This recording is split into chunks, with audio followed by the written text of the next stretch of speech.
Benefactor underwriting for this broadcast has been provided by a grant from Republic Bank. The power of red is back. Major underwriting support for this broadcast has been provided by grants from New York Community Bank, M&T Bank, Perfect Building Maintenance, Customers Bank, Collins Building Services, Marks Paneth. Additional underwriting support has been provided by grants from AmTrust Title, Bank of America, Capital One Bank, Douglaston Development Levine Builders, Flushing Bank, Friedman LLP, Handro Properties LLC, Handler Real Estate Organization, Investors Bank, James D. Kuhn Real Estate Institute at Syracuse University, John Catsimatidis Red Apple Group, New Banks, Meridian Capital Group, Ocean First Bank, RPW Group, TD Bank, the One Stop Property Group, and these friends.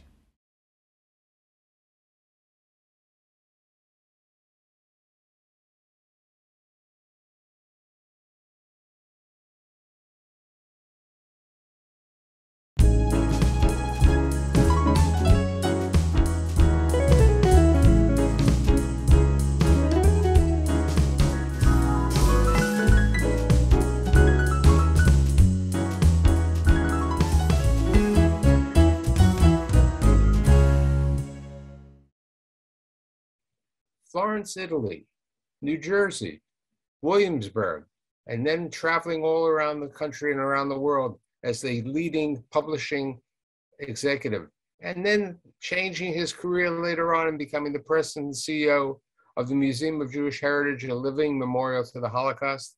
I have Jack Klieger. Thanks for being here this morning. Thank you, Michael. Okay, so tell me about Mom and Dad. Very interesting story about your mom and dad.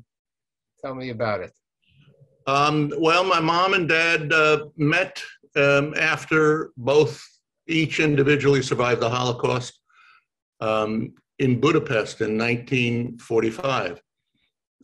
My father was a then Polish Jew. That part of Poland is now part of the Ukraine, who had survived the war and had somehow wound up at the end of the war in Budapest. My mother had survived the war in Budapest, where she was from, and my father saw her on a bread line shortly after the war ended and followed her home. And at the time she was 15, he was in his late 20s, and followed her home, where my mother and my grandmother, her mother, had turned their apartment into a rooming house, and my father rented a room and eventually asked my grandmother to be able to marry my mother, who had just turned 16. So they were married when he was like 29 and she was 16. Let's talk a little bit about during the war, because your father had an interesting life with lots, the partisans, the safe houses. He was a mechanic before the war, very skilled mechanically, and in his part of Poland, it was in Lutsk, which was about 30 miles outside of Lvov. And when the war started in 1939, Lutsk and that area were taken over by the Russians. So he was first under the Russians, who were not very good to the population, but my father had a particular mechanical set of skills, so he was incorporated by the Russian army to operate field equipment and basically lights that helped them with landing planes. And then that skill effectively saved his life, because when the Germans invaded in Operation Barbarossa and came into Lutsk, and Lutsk was one of the first towns in Eastern Europe after the Germans invaded, that was where they did what was called an action.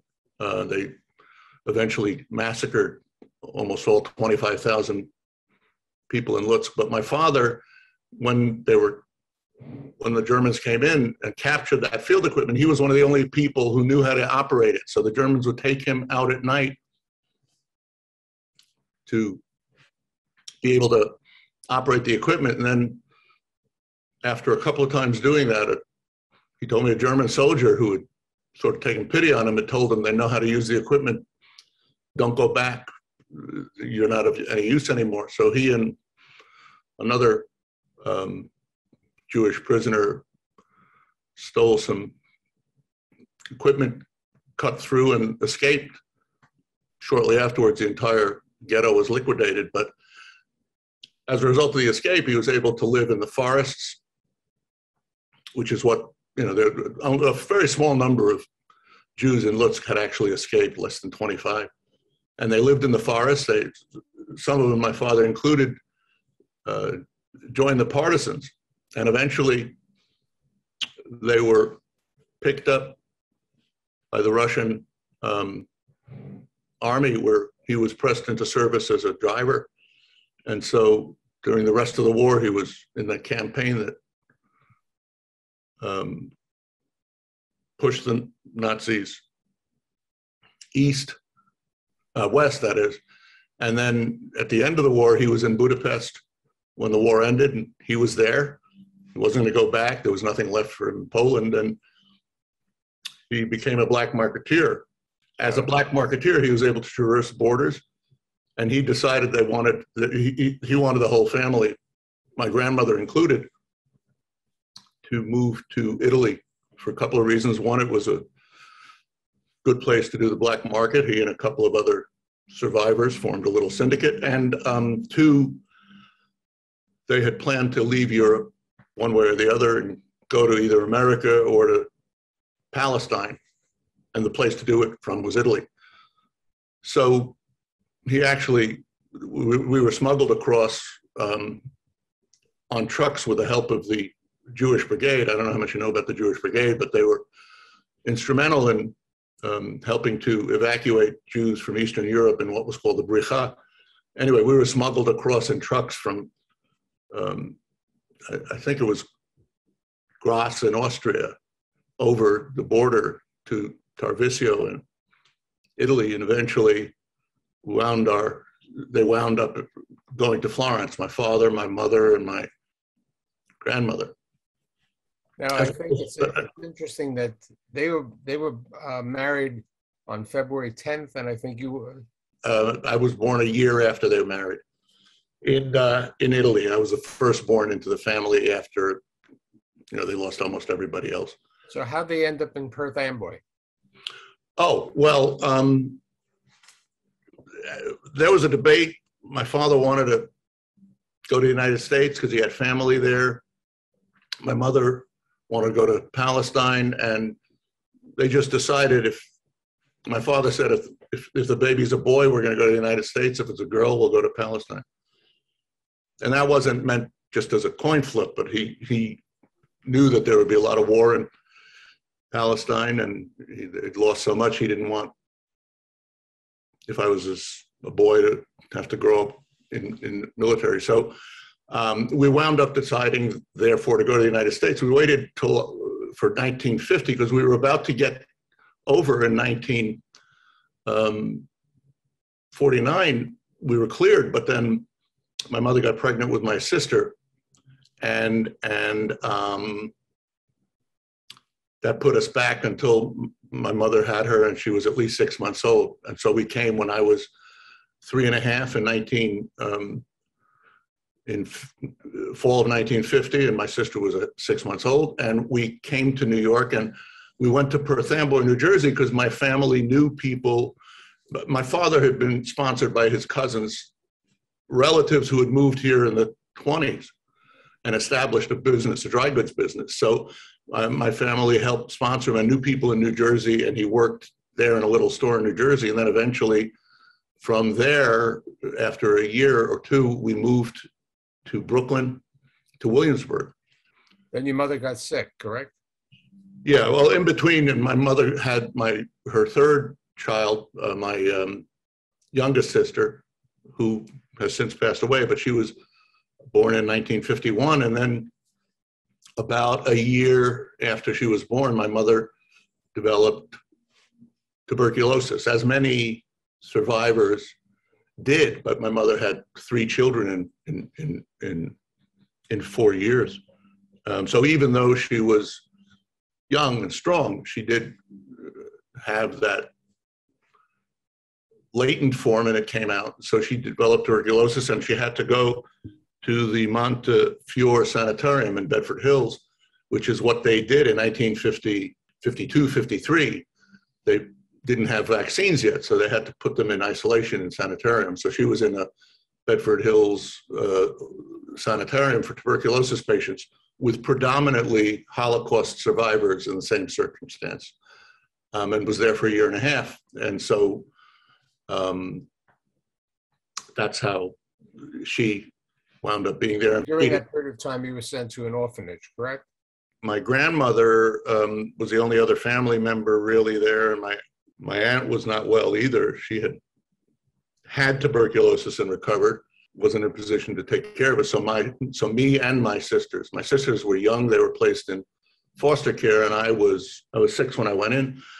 So I was placed in an orphanage called the Hebrew National Orphans Home in Yonkers for a year and a half. So mom comes back, the family moves to Williamsburg, and you enter. No. When mom came back, we moved to Brownsville. No, we went Williamsburg, Brownsville, Crown Heights, Canarsie. We were heading ever eastward, so to speak. But yeah, we moved back to Brownsville. Then my parents got their own home in Crown Heights, and we eventually got their own rental in Crown Heights. In Brownsville, we had lived with my grandmother.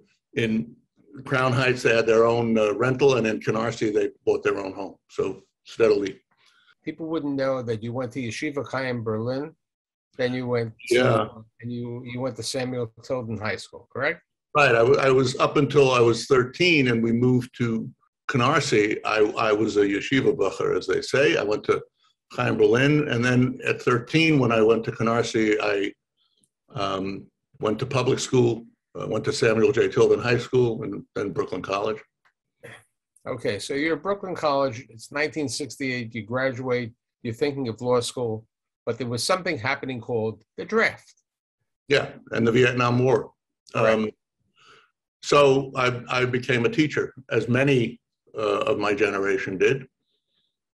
And then you got lucky. You had a high lottery number, correct? Yes, I had a high lottery number. I think it was 1971 or 72. By that time, I was 24. My ambition was not to be a teacher.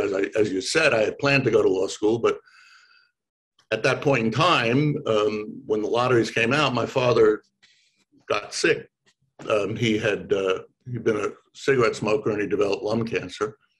And so he passed away in 1972 at the age of 55. So at that point in time, now that the lottery was out, I wasn't really interested in teaching anymore, and I wasn't going to go to law school. So I struck out to go into the media business. I always liked media, and I got a job at a local newspaper. Town and Country, the Town and Village. Town and Village. It was for the newspaper for Stuyvesant Town and Peter Cooper Village, and that was in 1973. And I worked there for almost 2 years. Got married, but beyond that, I then was hired in 1975 at the Village Voice, which was also a weekly newspaper, but a little bigger than Town and Village. So that was the real start of my publishing career, that period. But both of those careers gave you experience from the bottom up, as they would say, learning all of the aspects. Yeah. Town and Village, I did everything. I was setting type. I was doing the production runs. I was selling the ads. I was laying out the publication. I was going to the printer in Mount Kisco.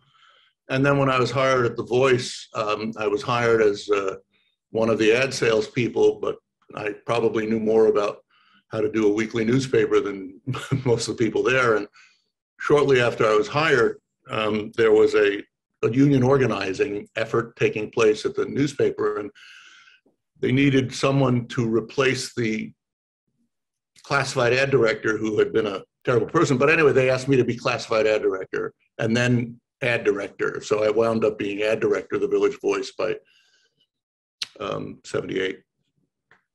So yeah, I learned from the bottom up. I still remember one of the most, at the time, the Village Voice was owned by New York Magazine, and Clay Felker, who was the founder of it, took a shine to me. So he was sort of my mentor. And then in 1970, I think it was 77, New York Magazine was overtaken in a hostile takeover by Rupert Murdoch, who had owned the New York Post. So the Village Voice came along with that. And I remember one of my early meetings after Murdoch had taken it over was with him down at South Street Seaport. And he didn't know what to make of the Village Voice. I knew he knew he wanted New York Magazine, but I remember in meeting with him, he started asking me about the Voice, and he was a newspaper man to begin with, as you might know. And so when we started talking about the Voice, he got very interested. It was just him and me one-on-one, and we must have spent an hour talking about newspaper, design, layout, philosophy, all that. And so I guess he felt I was qualified for the job. And so I worked for both Felker and New York Magazine as the head of the Village Voice, and then Rupert Murdoch continued that. And then a year after I was there, Clay Felker bought Esquire magazine and asked me to go over there. So I went to work for him at Esquire, and I went downtown to uptown. That's when I transferred from the newspaper business to the magazine business in 78. So how'd you end up in California? In 79, Clay Felker made a personal investment in a publishing company in Northern California to publish weekly newspapers in the Napa, Solano, and Yolo County areas. And he asked me if I would be willing to move out there and run it and be his partner. And I had always, wanted to be more than just on the business side. I wanted to know how to run the whole shebang. So I moved there in 79. My wife and I didn't have any children. She was ready to move also. So we moved to Northern California in 79, and I ran the local weekly newspaper again. So you leave the magazines, you go to newspaper. It's Newspaper, magazine, back to newspaper, right. What happens in 1985 with Condé Nast and GQ? Well, it's interesting. We did well with the newspaper, wound up selling the paper and made some decent money. I was able to actually buy a nice house in Northern California. And then my ex-colleague at Esquire, a guy named Steve Florio, had just been hired. In 1985, Condé Nast bought GQ magazine. And Steve Florio was hired from Esquire to be publisher of GQ. And it was a very interesting juxtaposition in time because we had just sold the weekly newspaper. We had a little money in our pocket. We had bought a house during that time. And then out in California, which we loved living in, I said to my wife, well, what are we going to do? And she said, why don't we sell the house and go around the world and wind up in a year in New York, and you'll get back in the magazine business. And we were going to do that. And then I got a call from Steve, who had just been made publisher of GQ. He said, look, how would you like to open up our West Coast offices for GQ magazine and work for Condé Nast? But you have to move from Northern California to Los Angeles. And it was a big decision. We were really looking forward to going around the world, but there weren't many opportunities in the magazine business in California. So I took it and moved from Northern California area to Los Angeles, where my wife and I settled down. This was 1980 or 81. And I went to work for Condé Nast as the West Coast manager for GQ magazine. But then you had to come back to the Apple and also Scarsdale, which happens to have some involvement with your life today. Well, yeah, during this period in 1983, our daughter was born out in LA. And then in 1985, Condé Nast bought, or Cy Newhouse bought the New Yorker, made Steve Florio the publisher of the New Yorker, and Steve said that I should be his successor, so they offered to move me back to New York. And at that time, the publishing business, magazine publishing, was very centered in New York. There weren't, even though I liked it in California, we moved to New York in '85, and I became publisher at GQ. And Condé Nast was located at 350 Madison Avenue, across the street from Grand Central. So my wife and I decided to move to Scarsdale, which was close, and we wound up in Scarsdale. And that was actually, incidentally, a reason for me to get involved with the museum. Right, because David Altshuler, right? David Altshuler was the founding director of the museum. It was being built in the late 80s. It opened in 1997, but somehow I met him through mutual friends, and he was trying to build, connections to the Jewish community beyond the core founders. And when he heard that I was in the magazine business, by that time, I think when we met, it was 1989 or 90, and I had been moved to be publisher of Glamour magazine from GQ. Glamour was the biggest magazine at Condé Nast, and so when he met me, I guess he checked me out, because not only get to know each other, but he found out that I'm the son of Holocaust survivors.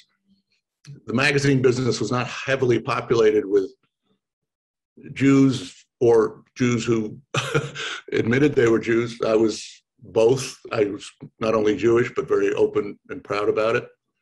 So he asked me if I would help with some of the early stage events that took place at the museum. Even before it was opened, they were having a dinner every year honoring, from children to survivors, called the Generation to Generation Dinner, something the museum still does. So I agreed to help with that one event, and then another event. And as I said, as Al Pacino said in The Godfather, they kept pulling me in. But beyond the fact that they were pulling me in, I had already gone through some of my own transformations. As I said to many people, every child of survivors, beyond knowing that they're a child of survivors and having both that honor and that responsibility, there's always some form of a transformative moment. For me, my transformative moment was when my daughter was getting bat mitzvah. And there was a point in time where I looked at her and she looked exactly like a photograph I had of my mother, when she was 14 in the Budapest ghetto. We didn't really talk about my mother's experiences in the Budapest ghetto, but at that moment, when I looked at her and realized she had grown up, secure, my daughter, and, getting bat mitzvah in Scarsdale, New York, and having all of the, not fearing for her life or her future or anything. And I looked at the picture of my mother with a Jewish star on her chest. And I just, at that moment, I said, it's not only something I am, but it's something I feel a sense of responsibility for to future generations. So that's when I started getting more involved with the museum. You got involved with Condé Nast. You were headed to Hachette, then later on TV Guide. Let's talk a little bit about your wife and your children and the grandchildren. Sure. My daughter, Joanna, as I said, was born in California in '83, grew up in Scarsdale, went to college and all that, University of Michigan, went into the not-for-profit world first, and then became in the tech world where she works now, and married my son-in-law, Benson, and they have two beautiful children, my grandchildren, and I've since remarried. My new wife, Amy, and I have been married for 14 years. We don't have any children, but we have, I have beautiful grandchildren. My American dream.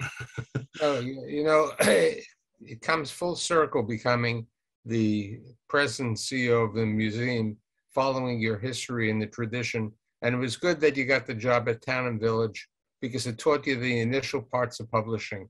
And I'd like I think learning from the bottom up is always good.